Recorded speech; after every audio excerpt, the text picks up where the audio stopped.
হযরত মুআয জুহানী রাদিয়াল্লাহু তাআলা আনহু বর্ণিত আছে যে রাসূলুল্লাহ সাল্লাল্লাহু আলাইহি সাল্লাম ইরশাদ করিয়াছেন, যে ব্যক্তি আল্লাহ তাআলা রাস্তায় 1000 আয়াত তিলাওয়াত করিল, আল্লাহ তাআলা তাহাকে আম্বিয়া আলাইহিস সালাম, সিদ্দিকুন, শহীদান এবং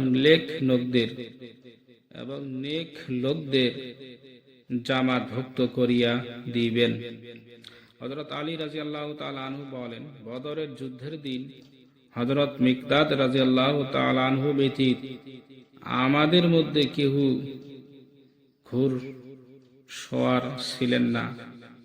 আমি দেখিলাম যে রাসূলুল্লাহ সাল্লাল্লাহু আলাইহি সাল্লাম ব্যতীত আমরা সবাই ঘুমিয়েছিলাম। রাসূলুল্লাহ সাল্লাল্লাহু আলাইহি সাল্লাম একটি গাছের নিচে নামাজ পড়িতে পড়িতে এবং কাঁদিতে কাঁদিতে সকাল করিয়া দিলেন।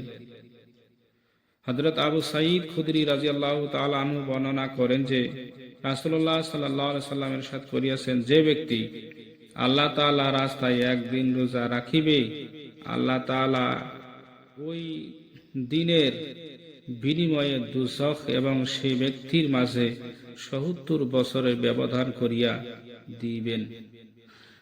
হযরত আমর ইবনে আবাশাহ রাদিয়াল্লাহু তাআলা আনহু বর্ণনা করেন যে রাসূলুল্লাহ সাল্লাল্লাহু আলাইহি সাল্লাম ইরশাদ করিয়াছেন, যে ব্যক্তি আল্লাহ তাআলা রাস্তায় রোজা রাখিল, তাহার নিকট হইতে জাহান্নামের আগুন ১০০ বছরের দূরত্ব পরিমাণ দূর হইয়া যাইবে।